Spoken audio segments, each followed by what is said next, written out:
Good evening, everyone. My name is Cheryl Pemberton. I'm with the Mid-Continent Public Library, and I'm here to welcome you to the Science of Intermittent Fasting. I just have a few announcements, just housekeeping type announcements that I'd like to share with you. If you would keep your mic muted throughout the program. If you have questions, go ahead and put them in the chat, and Michelle will answer them as soon as the program is finished, as time allows. And then, as always, I have a survey, and I will put a link to the survey in the chat. I'll put it in the beginning of the program and at the end of the program. And I do want to let you know, Michelle has another program with us at the end of November, on November 29th at 6:30. It is Sleep is Your Superpower, which I think should be very popular because I think everyone I know has trouble sleeping. So that I'm looking forward to maybe learning some healthy sleep hygiene habits. So in the meantime, I'd like to introduce you to Michelle Lane. She's a nurse practitioner with North Kansas City Hospital and Meritas Health, and I'll turn it over to you. Thank you so much. Welcome, everybody. So, as she said, my name is Michelle Lane. I am so happy to be with you tonight. We're going to talk about a hot topic. So I love to talk about things that everybody else is talking about. You know, we've got this relationship with food, and it's hard to not love food. You know, it's comforting, it's nourishing, it's delicious. It's pretty much like hardwired into our cultural practices. It's a companion with us, you know, when we're in the car, at our desks, in front of the TV. It's with me on the go. It's usually sitting here in my office with me at the hospital. You know, and our relationship with food has kind of lost its boundaries, you know, over time. And our lack of personal space with food is really kind of made us overeat and gain weight in our society. And so I personally have found myself using food as a crutch, a reason to celebrate. Oh, let's go out for ice cream and that type of thing with my grandkid. You know, it's a friend, it's a filler. And we forget that food ultimately is our source of fuel. And it is what helps us be our best in this really kind of increasingly chaotic world. And one way for us to reevaluate our relationship with food is to get back on better terms with it with fasting. And fasting really just involves having periods of time where you're consuming food and not consuming food. And this practice of intermittent fasting can really help us train the body by mindfully teaching us when to be hungry. And I want to be clear, you know, I'm not recommending anybody start intermittent fasting or stop intermittent fasting. I simply just want to share with you this giant body of science that is really kind of going to help you make an informed decision. So please make sure you consult your healthcare provider before you make any dietary changes. You know, when people started talking about intermittent fasting, you know, I'm a science girl. And if you attended one of the other previous offerings that we've had, or the science of sleep is a superpower, what I do is I dive into a topic and I will do the due diligence. I will do the research for you. And I will find the science, the evidence of what is out there, not some Facebook post that says such and such works, or, you know, an Instagram picture. This is really the science. And so when I dove into the research, there's no real thumbs up, or there's no real thumbs down when it comes to intermittent fasting. And it's because the science is kind of murky due to the quality of the evidence that's out there. These are the problems that I saw. There was often very small sample sizes. There was short intervention periods, or maybe varied design studies. They often lacked control groups. There's so many different fasting protocols out there. And guess what? Participants varied in their sizes and shapes to start out with, and that affects weight loss. And so just to note the data on intermittent fasting related to the impact on weight loss alone, you know, there's a lot of studies involved. And what I did was my due diligence. I read countless research studies, books. I listened to more podcasts than I probably should have. My bedside table looked like a recycle bin for a long period of time. I watched TED Talks, and I want to share what I've learned. Most of the sources for this talk are from either Mark Mattson, who is the Johns Hopkins neuroscientist who studied fasting for about 25 years, Dr. Eric Berg, and Dr. Michael Mosley. They did a TV documentary called Eat Fast, Live Longer. And then there was a journalist that wrote a book called Kate Harrison, and hers is called The Fast Diet. And she really based it off of her own experience of using the 5-2 method for intermittent fasting. And we'll talk more about that. And then I looked at really well done evidence reviews from JAMA, Journal of American Medical Association. And there was 11 solid analysis that took all the data. And I think I reviewed about 215 different randomized clinical trials. And that's what I'm really going to share with you. Lastly, there was a book I read called The Obesity Code by Dr. Jason Fung. I think it was like 2016. He really did a great job combining research, clinical experience, and just some real good, sensible nutrition advice. I just want you to know where I got my evidence. I will share research if you need that afterwards, but I just love science, and I think it's important to really kind of look at that body. So what I'm going to talk about today is going to be the history, the types, the pros and cons, the science behind it, and then some consistent rules that I saw show up in all of the evidence that I reviewed. And so that's what we're going to cover today. Like she said, my name is Michelle. I started my career path as a social worker. I've been at North Kansas City Hospital for about 25 years. I was always interested in what the nurses were doing. And then I went back to school, got my nursing degree, and then my advanced practice degree. And I currently serve as the Senior Director for Community Health and Wellness. But I spent most of my clinical experience in the emergency department and the ICUs here at the hospital. So that's kind of my background.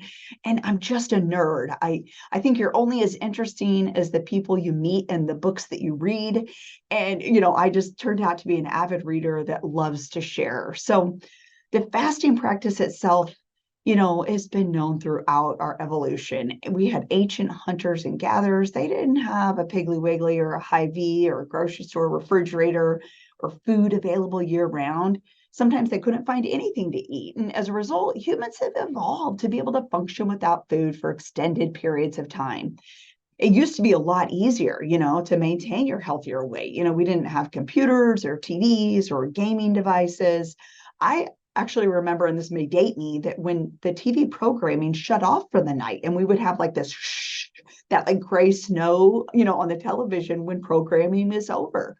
But with the internet and TVs and entertainment 24/7, many people are staying awake longer, and they're scrolling social media. I find myself doing it too, chatting online or playing games online. And typically what happens is we're snacking longer and most of the night. And so those extra calories and less activity, we see it here at the hospital. We have increasing levels of obesity, diabetes, more heart disease, more strokes.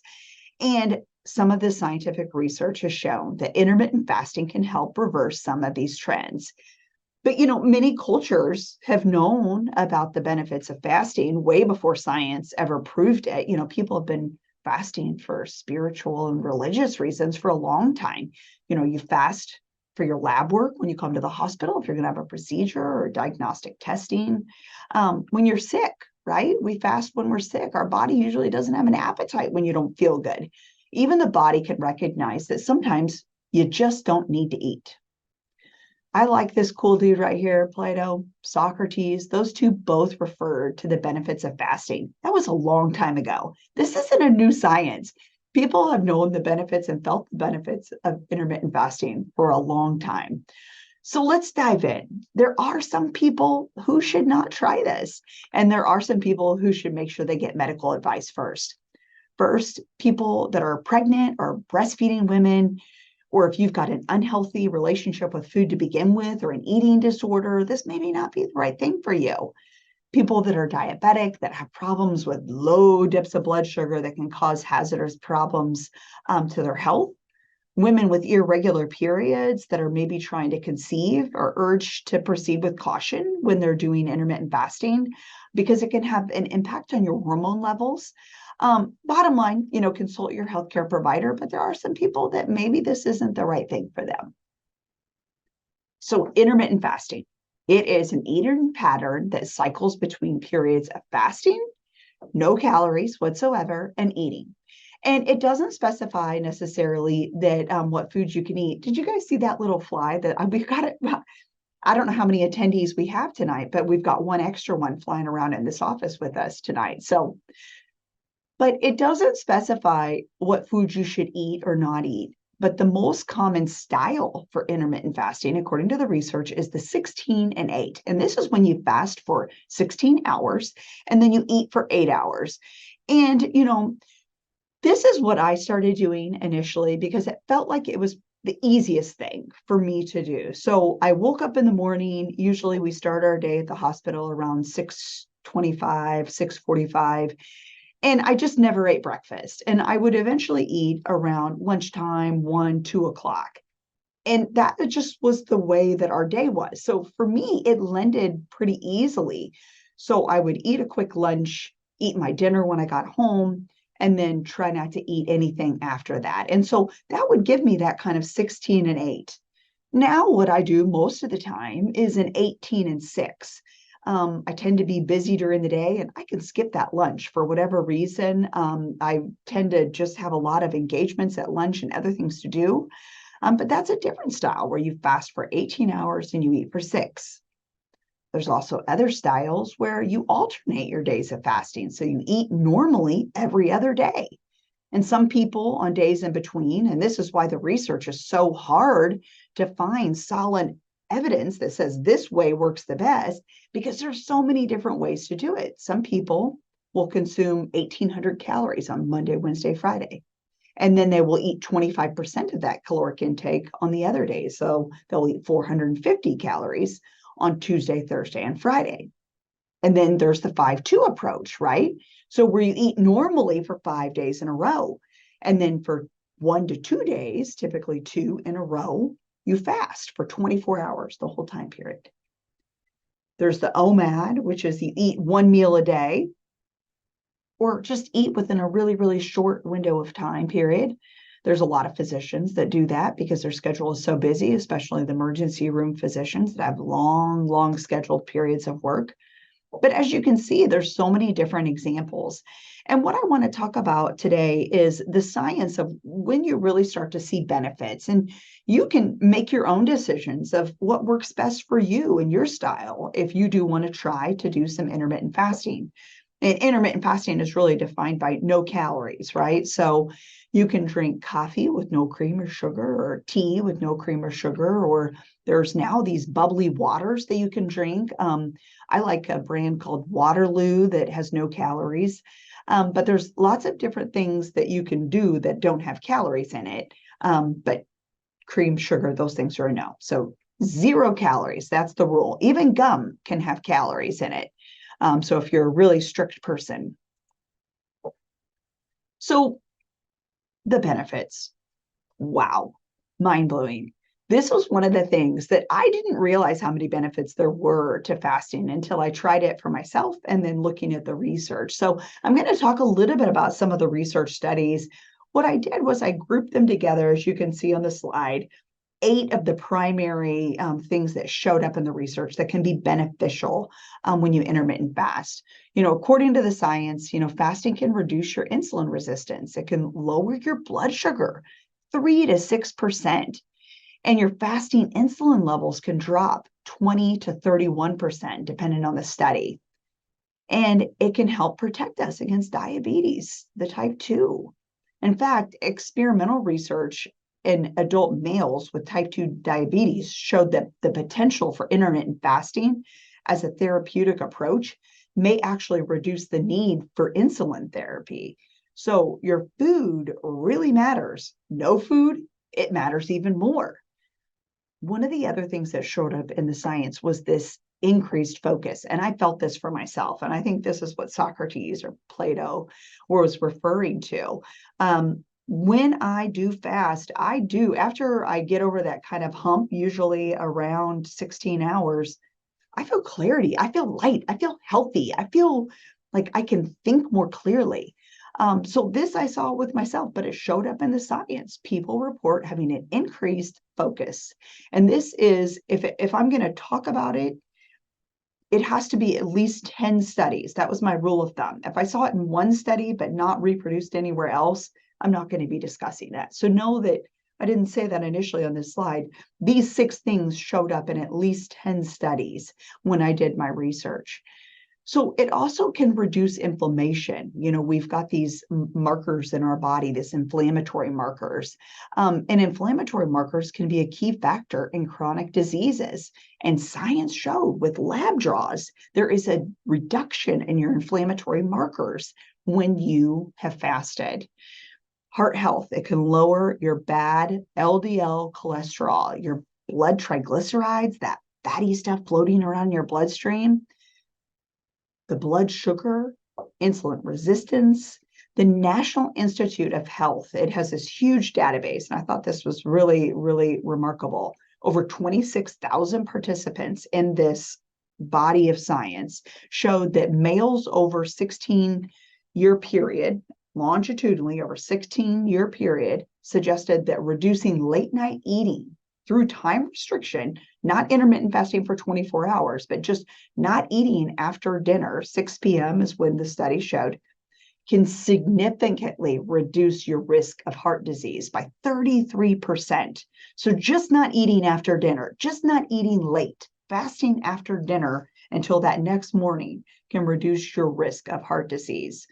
That is a significant amount. It can also boost your immune system. Some studies have shown that immune boosters, you've got these things in your bloodstream called your fighter T cells. And when they do blood draws on people that had fasted and not fasted, there's a boost in those fighter T cells. You've got this invigorated ability to fight off infection. There is studies that show they can reduce the risk of cancer. The development of lymphoma showed up. It had limitations in tumor survival. There's a wonderful Netflix documentary about fasting and cancer that I thought was really well done. And science shows that intermittent fasting shows the slowing of the spread of cancer. Additionally, brain health. Fasting increases a hormone called BDNF in the brain. And this can help the growth of new nerve cells. And this is remarkable. It can help you protect against Alzheimer's disease, this BDNF hormone. And then there's also studies that talk about slowing down aging. Who doesn't want to do that? I don't know about you, but I got myself into my 50s and I'm scared. Everything seems to be, I wake up broken sometimes. I wake up injured. I'm like, how the heck did that happen? If I could slow down the aging process, that would be amazing. Fasting in studies done with rats showed that this extended their lifespan. Fasting did. So the fasting rats lived 36% longer than other rats that did not. And these studies really looked at telomeres. And I don't want to go down a bunny hole of other science, but telomeres are really interesting. If you ever watch TED Talks, www.tedtalk.com, I think it is, they're like these little clippets, just kind of like this, right? Where experts will talk about what they've learned in about 15-minute segments. What I watched was this TED Talk about aging and telomeres. And telomeres are the little ends of your chromosomes. So all we are is cells coming to life and cells dying, cells dying, cells coming to life. That's reproduction. That's all we are, right? These cells. And telomeres are the end of the chromosomes. In order to make new cells, your chromosomes have to duplicate. Well, telomeres are like the little plastic ends on your shoelace, that little plastic piece that kind of protects the end of your shoelace. Well, telomeres are the end of your chromosomes. And what they found is that when people fasted, that telomere did not shorten as quickly. Well, the lengthening or the non-shortening of your telomeres is tied to this extended aging process. So living longer, these people have longer telomeres. People that fast have longer telomeres. So I thought that science was super interesting. It's up and coming and it's newer. Telomeres were only discovered, I think, in like 2018. So we haven't even known about these things for very long. And then lastly, weight loss is kind of what most of us get started on, intermittent fasting for. It's very common. People will try intermittent fasting because it's easy, it's flexible, it takes no equipment, it doesn't cost anything. And intermittent fasting can change your hormone levels to make weight loss easier. in addition to lowering your insulin levels and increasing your growth hormone levels, right? That's a really good thing. We also release this fat burning hormone when we're fasting called norepinephrine. And norepinephrine can help us burn calories. So short fasting can increase your metabolism by 3.6% to 14% on any of the given studies that I reviewed. And by helping you eat less, you can burn more calories. And most people lose 3 to 8% of their weight in 3 to 24 weeks with intermittent fasting. That was one thing that showed up across the board. Most people that try intermittent fasting will have weight loss. There are several things to keep in mind that I noticed in most of the studies. So your food quality does matter. You know, what you eat is still important. So we want to make sure that we're trying to eat mostly single ingredient food. And then consistency, as with any other weight loss thing that we try in our lives, right? We want to make sure we keep doing it for a longer period of time to really see if that's helping. And then the other thing I noticed in the science with success related to intermittent fasting is they limited the binging. You know, remember, sometimes we want to reward ourselves. That's one of these relationship problems we have with food is, we want to reward the fact that you got inducted into junior honor society. Let's go out for ice cream.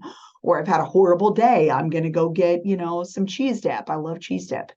But we want to make sure that we're not tying that and ruining all the hard work we've done by fasting, by binging and way overeating.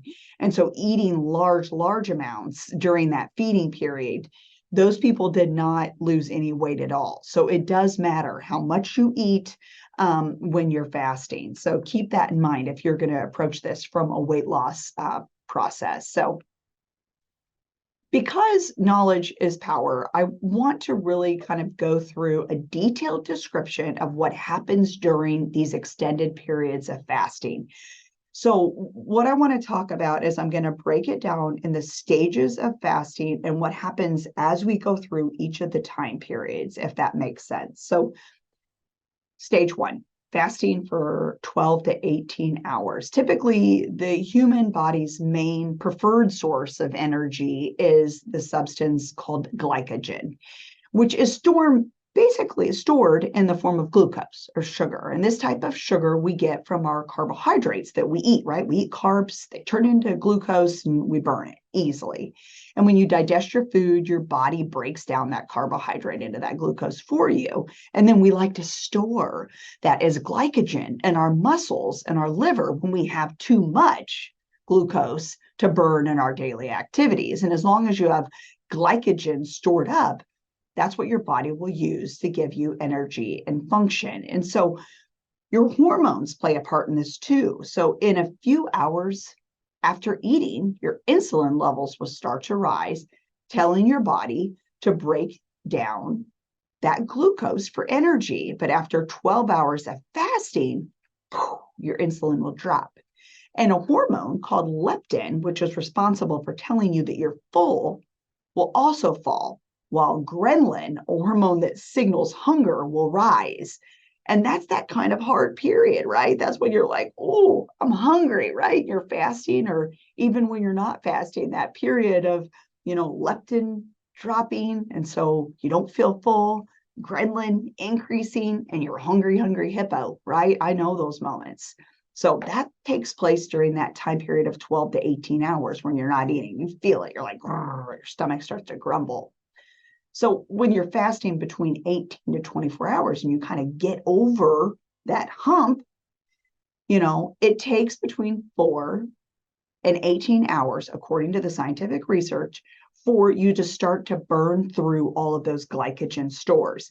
And once that happens, once that starts to happen, your body needs an alternative fuel source. And after you haven't eaten just 4 hours, sometimes your body will use a process called lipolysis for energy. And lipolysis is when it breaks down your triglycerides. And this is a type of lipid. It's like the fat in your cells that is floating around, and it can be a source of fuel. And it will break down into these things called amino acids, okay? And those compounds form the proteins, amino acids do, and we will use that for energy. but that only lasts so long. And then after 18 hours of fasting, your body will transition to a state of ketosis, which is when we start relying on our fat. Yes, go after that fat as a primary source of energy. And in that process of breaking down the fat for fuel, your body will start to release ketones. And these are molecules that your liver produces from the fatty acids. And at this stage, your insulin levels will remain really low.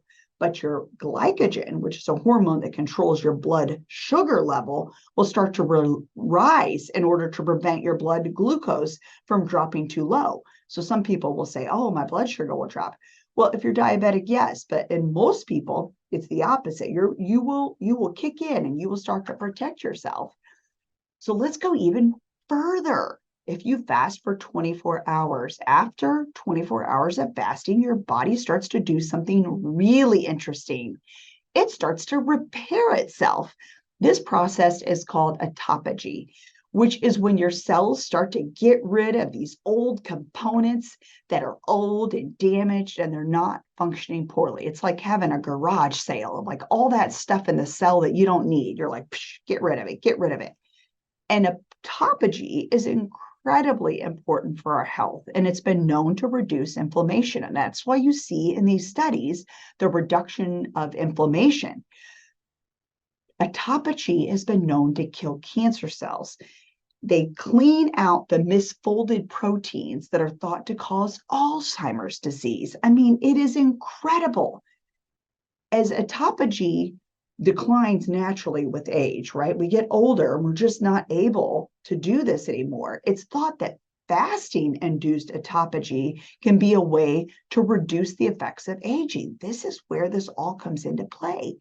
And indeed, there are studies, like I said, that show that fasting is connected to living a longer life. Well, we've only been doing this fasting for so long, but I think there's going to be people that continue to do it.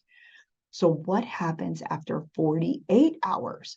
Well, after 48 hours of beginning a fast, your body will go into a long-term fasting state, and a few things will happen. First, your growth hormone levels will go up significantly, stimulating this faster muscle repair, and it starts to preserve your lean muscle. And this is thought to be related to your ghrelin, that hormone, that hunger hormone, which can promote that growth hormone secretion. And so speaking of ghrelin, it will continue to rise and fall throughout the day when you're fasting, that 48-hour period. You'll have lower peaks, but it will go up and down, but it gets lower and lower. So your peaks are lower. And so that level of hunger that you feel throughout your fast gets less and less, because your ghrelin will peak, but it doesn't peak as high, and a ghrelin will peak and it doesn't peak as high. And so that's what's taking place about 48 to 54 hours. But after 54 hours of fasting, what happens according to science in these studies? Your insulin levels will be at the lowest point yet. Your ketone levels will increase even further to prevent muscle breakdown, right? You don't want to eat your muscle, and your body will break down these branched chain amino acids inside you. And it's worth noting that the advantages of having your insulin level be low, insulin resistance is something that can happen as a result of having, high levels of insulin, right? It can lead to diabetes, but in contrast, insulin sensitivity is what happens when you fast, and it can help you have a healthier body fat percentage, and it can help cause that autophagy even more. And so what happens when we fast for 72 hours? Well, most people, you've gotten to the end point of your fast at this point, and you're going to see one more benefit. At this stage of your fast, your IGF-1, which is your insulin-like growth factor, it's a hormone that's involved in your growth and development, will decrease. And this can trigger, you think, oh, my growth hormone decreased. Well, you said that was good, Michelle. Well, what happens is this triggers stem cell production in your own body. It creates new immune cells. It reduces oxidative stress. This is something that is thought to be helpful when you're preventing aging and the cancer. This is when it comes into play. And so before you get super, super excited and you guys all stop eating for the next 72 hours, you want to make sure that you take this seriously, because an extended fast like this is a serious undertaking and you need medical supervision. Some of the things I noticed in the science: stay hydrated. While your body can go without food for 72 hours, you do not want to deprive it of electrolytes and fluid. So you need to remain hydrated. To maintain your electrolyte levels, you can take an electrolyte supplement, or some people put salt in their water. And you also want to make sure, according to the science, that you pay attention to how you break your fast. One of the most common things when people do these extended 72-hour fasts in science, in the research I noted, is people will break their fast with bone broth, which is supposed to be this immune boosting anti-inflammatory substance that is really easy on your stomach. And it's just a very, very common choice that I saw across the board for 72-hour fasts. Okay, so that is a long fast and it is a commitment. I want to just take just a second to talk about autophagy. If you're an avid follower of this kind of health and wellness scene, there's probably a good chance you might not have heard of autophagy. Maybe you didn't. It wasn't just until 2016, this guy right here, 2016 Nobel Prize winner in physiology and medicine, was awarded to this gentleman for his discovery about this biological removal, this thrift store, this declutter that we have in our bodies. And so our bodies are always being damaged and we are naturally producing new cells. And so this is one of the things that, if you want to dive deeper into the real benefit of fasting, this is where it takes place. So autophagy is where it is. Research shows that, with a 16-hour fast alone, just coupled with a low protein or a high protein diet, can really trigger that autophagy. So wonderful science, but I think I had to call out to this guy. I don't think he got as much credit as he deserves.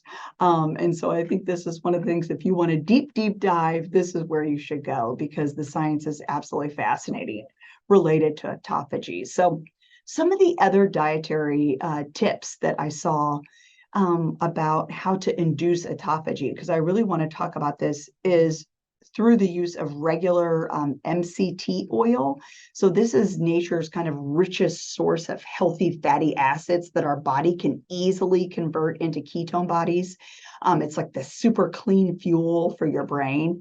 And as a result, the oil will help ease your hunger and it will stimulate autophagy, according to the science, by increasing those ketone levels, especially in the absence of carbohydrates too. So you can try boosting up your autophagy pathway with things called polyphenols, like EGCG. It's found in green tea. And so I try to drink just a few cups of green tea. High quality matcha powder also has EGCG that can increase your autophagy. And then in the research, I thought this was interesting: super antioxidant rich cinnamon, which is known for lowering blood sugar. We know that, but it can also increase your autophagy. But it has to be true cinnamon, like Ceylon cinnamon, Ceylon cinnamon. So Ceylon cinnamon, which is the highest quality of cinnamon, can help spur you into that autophagy too. So that's another way we can try to get that. So 6 fasting takeaways. This is it right here. Number 1, proper intake of water is so vital to your well-being. I cannot tell you enough. The deficiency of just 1% of fluid in your body can help you, or can make you show signs of dysfunction. Just any more than 1% is dehydration, right? And so you want to make sure that you are drinking water while you fast. You want to help, it will help balance your acid base levels. It helps eliminate the waste from your body, from your lungs, your skin, your colon. I start every morning off with a glass of water before I do anything, because while you're sleeping, your body is cleaning house and it's getting all that waste and it's built up in your kidneys, right? If you don't get up and void in the middle of the night. So I have a big glass of water in the morning, push all of that waste out of my body. The minimum intake of water should be half of your body weight in ounces, according to science. However, when you're fasting, even more water is beneficial. So just be mindful what you're drinking throughout the day. So if you weigh 150 pounds, you should drink at least 75 ounces. If you're fasting, you want to double down. That's 150 ounces of water. And remember, water, tea, carbonated water, no calories, and coffee are all fine. But be careful with the coffee. You can't overdo it. So number 2, vitamins. I believe that taking certain supplements while fasting is important according to the research. So what shows up is the electrolytes, trace minerals, and omega-3 fatty acids. You want to make sure you consult with your physicians about what vitamins you take, because they can, react with some of the other medications you take. But definitely in the science, it shows up. Electrolyte replacement is valid.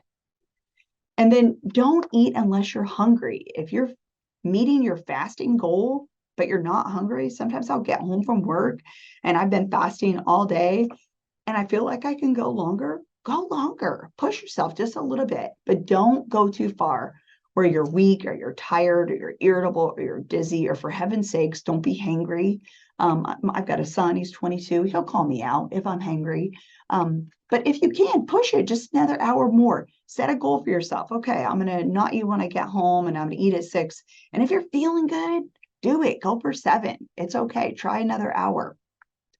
And then the longer you fast, the more important it is to refeed slowly. If you do a fast for 48 hours or longer, make sure that when you do eat, you eat just a small amount of food and then wait and gradually have a little bit more. And then, like I said, the science bone broth showed up as one of those nice ways to ease back into our body. Our gut health is so important. I think it's fascinating when we're formed in utero. What is the brain tissue pulls forward to become the brain, but part of the brain tissue stays back. And that's what becomes our gut and our intestines. And so your brain is, people say, oh, my gut instinct. Well, yeah, that's a real thing because your gut is the same brain tissue. So that feeling or that thought you have, your gut is so important. And most people don't know that 95% of our feel-good hormones like serotonin and dopamine, those are all created in your gut. And so gut health is so important. And the science showed that intermittent fasting can help reacclimate that gut health and increase the serotonin and the dopamine, those feel-good hormone manufacturing. And so make sure that you refeed slowly and you refeed with the right foods. Eating a balanced meal. Once you break that fast, you want to eat a meal that provides all the necessary nutrients for your body. You want to make sure that first meal has got fiber in it because it's going to make you feel longer or full longer. And you want to keep your blood sugar stable. Don't reach for the Snickers real quickly, right? You don't want to crash. You don't want to stimulate yourself with a bunch of sugar and then crash afterwards. Good sources of fiber are going to be like chia seeds or nuts or fruits or vegetables. And then we need protein. Our body takes time to break down protein. And so your blood sugar levels will remain more stable if you're giving it protein. It will help you remain satiated. Healthy fats are so important. Avocados are like the best food ever. It's all the good fats we need. But our body takes longer to break down those healthy fats. And so it will keep you full longer. And guess what? Healthy fats are great. They taste good too. They make our food super, super tasty. So avoid all of those processed foods. And then the other thing that showed up in the science is exercising right before breaking your fast can help with weight loss. So exercising during that fasting period will also help with weight loss. Exercising in general will help with weight loss. But if you don't do that, keep fasting even after you're working out, and you're going to end up, losing muscle mass. So you need to make sure you're fueling your body at the same time. When you fast, your body is likely to have depleted glycogen. And in that case, your body is forced to find another energy source, right? And we wanted to use our fat.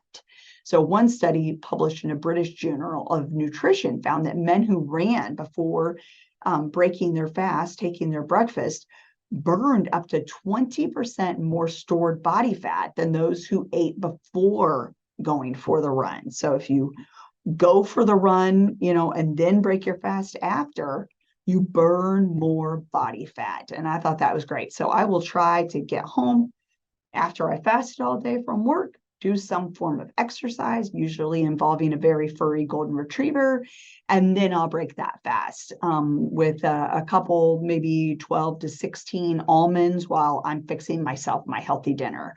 And so that's how I do it.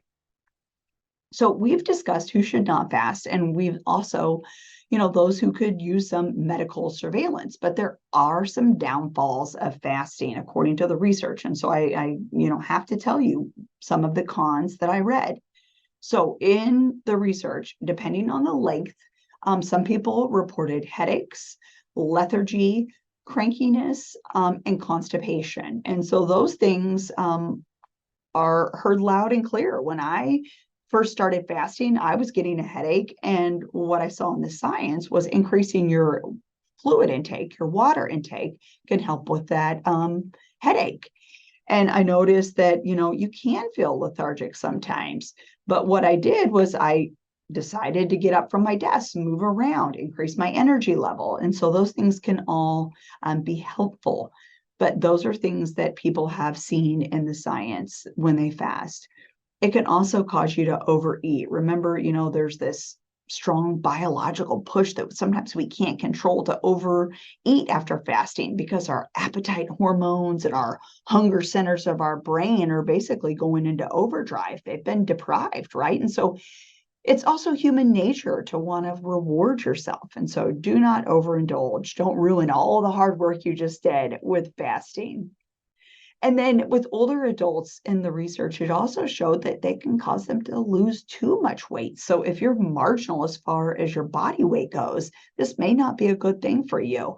And so you want to make sure you take care with that. It can also be dangerous if you're taking certain medications. You may need to take some of those medications with food. Your diabetic medicines may drop your blood glucose. Those are all things you want to be alert to. Skipping meals and severely limiting your caloric intake can be, dangerous for people with diabetes. And so some people that may take medicines for their blood pressure in some studies got a little bit of some imbalances in their sodium and their potassium and other minerals when they fasted for long periods. And so that's why you want to make sure you have a healthcare provider. So if you have cardiac disease or take blood pressure medicines, some of those blood pressure medicines work on little minerals in your cells like potassium and sodium. And so you want to make sure that you're not dropping too low in those electrolytes. And then the other thing that showed up in the science is people just said it was hard, especially around outings socially. Cultures are driven around food, and especially with the holidays coming on, right? We associate fun and food together as one sentence. And so that was something else that showed up in the research. And so one of the other things that I wanted to touch base on is there were 4, I think, studies that talked about a decrease in their athletic abilities when they were fasting. I actually have felt better when I fasted. So I think it's all very individual too, right? There's no rule of thumb that everybody is going to feel this or everybody's not going to feel that with fasting. So keep that in mind too. So in summary, there's 4 ways to use this information to better your health. Consider just a simple form of intermittent fasting. Limit the hours of the day in which you eat, and for best effect, make it earlier, between 7 to 3 p.m. or even 10 p.m. to 6 p.m. is when you're able to eat, but definitely not the evening right before you go to bed. You let your body burn some fat in between these meals. We don't need to snack as much as we do. You want to be active throughout the day. You want to build that muscle tone. and you want to make sure you avoid sugars. Refined grains. You want to eat fruits and veggies and beans and lentils and whole grains and lean proteins and all that stuff we know we need to eat, right? But above all things, make sure that you avoid snacking and eating at nighttime, above all things. And so at that point, this is all I had for the presentation piece, but I would be happy to answer any questions that anybody has. I did put my information up here, my contact information, my office number, my phone, and I would be happy to talk one-on-one with anybody about fasting. I'm going to see if looks like there's a couple chat pieces. So I want to look and see what those are. Okay, there is one of those says, can you take Ceylon cinnamon in a pill form? And if so, what milligrams? Oh man, I have never found Ceylon cinnamon at all. But what I do with it is I sprinkle it in my coffee. So I just put it in my coffee. But I think that is a great question. I'm going to write that down and see if I can find, I'll talk to my pharmacist and see if he knows a lot about supplements, and they have a whole catalog. So I'm going to look that up and see if we can find Ceylon cinnamon in a pill form. It also, somebody asked a question if you can eat sugar-free gum. Well, there is some gum that is caloric free, but you got to flip it over on the back and look at that tiny print that they put on there for like Orbit gum. It has 2 carbs, so it has calories, and it's considered a sugar-free gum. So that wouldn't count for sure. So you just have to flip it over and look, and on the back it will say 0 calories, no carbs, but a lot of sugar-free gum has carbs, typically 1 to 2. So I'm just reading the chat right here, trying to answer everybody's questions. So yes, some sugar-free gum, as long as it's 0 calories, 0 carbs. Pat asks, I heard that a ketogenic diet has greater results during intermittent fasting. And I will say that did show up in most of the research that I looked at. I went down a bunny trail with the ketogenic diet on top of the intermittent fasting. And one of our dietary nutritionists, a master's prepared person, is doing a great talk about the ketogenic diet, because we did find that there are a lot of benefits, and a lot of people are asking questions about that. So I'll be in contact with the library, or if you go to northkansascityhospital.org, we can, link you to the education that way. And I got distracted because Brenda, you're so smart. Brenda Googled it, and Ceylon cinnamon capsules are available on Amazon. So thank you, Brenda, for looking that up for everybody. And I'll probably be one of the first people to try it. I think that's a great idea. And that's probably exactly why they're available. Somebody else is trying to get into that autophagy train. Anybody else have any questions at all? Those are great questions. Thank you so much. Michelle, I see one question from Annette. Could you speak a little about fasting, weight loss in perimenopause? Oh man, those hormones, girl, can I speak about it? I can live it right now. So, what I interviewed an OBGYN here at the hospital because I really wanted to know more about that, right? Because it's affecting me personally. There's not a lot of research. There's not one that says that it helps or it hurts. And so I talked to the OB, and she actually suggested that we do a study together to see if we could get some data out there. But in just one-off conversations, she has some patients that are doing intermittent fasting and are finding with blood draws to check the hormone levels, that they're finding some normalization with that. So I think there are some benefits, but have I found it in the science? No, I have not. So I can't say, yes, go out and do it. But, just anecdotally, yes, there has been some positive things that have happened just with her clinic patients. And then Janet asked, I'm familiar with Gatorade for electrolyte and replacement, but what else is used for that? So a lot of people will just take tablets and pills for electrolyte replacement, or salt, just a little pinch of salt. That sodium chloride is really what you need. And so that it's just as simple as sprinkling some salt, and it doesn't have calories in your water when you do an extended fast that can help meet the electrolyte needs that you have. Great questions. I love this.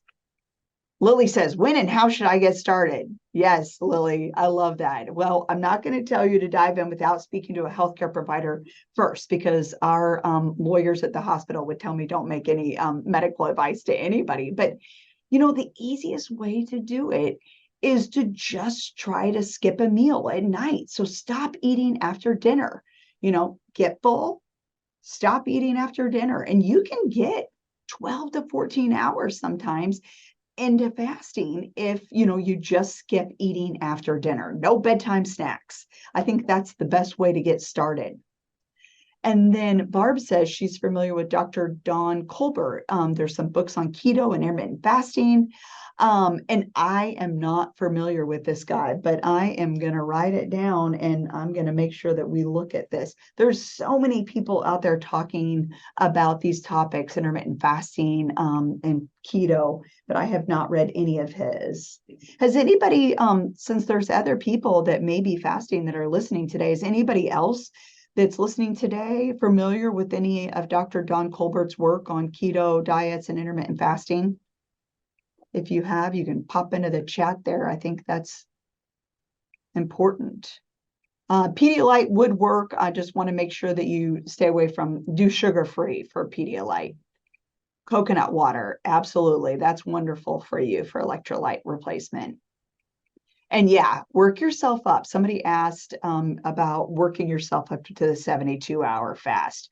Yeah, absolutely. But, anybody can do a 72-hour fast. There's a wonderful documentary on Netflix about cancer.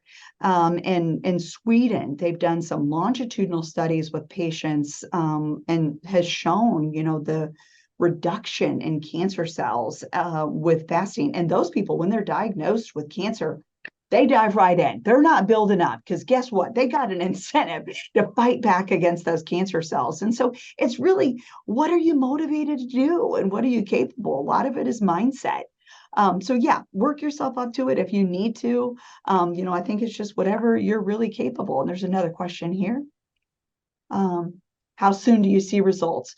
So it depends what you're going for, right? If you're going for insulin reduction, that's one thing. If you're going for weight loss, most of the studies show that you can see results within 3 days up until 24 weeks.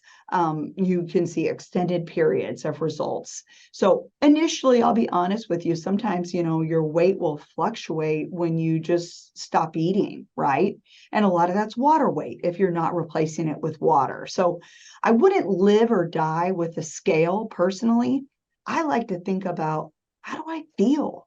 Do I feel light? Do I feel clarity? Do I feel like, does my skin, how are my clothes feeling? All of those things are really, really important when you're thinking about your overall health and not necessarily just, a number on a scale. And then Barbara says the Beyond Keto book is a combo book for keto and Mediterranean diets. And let's see, it flipped up. And she just checked it out from the library. So I'm going to write that down. I love this. I love this when people just kind of, you're only as interesting as the books you read and the people you meet. And tonight I got to meet you guys. So thank you for sharing that. And Pat in the chat did share a link on Amazon to Dr. Colbert's Fasting Zone book. Not familiar with it, like I said, but, reading is wonderful. Hence, we're connected with our library, right? So it can help. Those are wonderful questions so much. That makes my heart so happy. I know that I can nerd out in some of these things and it's pretty high level, but I'm glad you guys enjoyed it. We also have that book at the library. I just put a link to her catalog in there. Fabulous. We've got another book in there. It looks like it's also by Dr. Colbert too. So wonderful.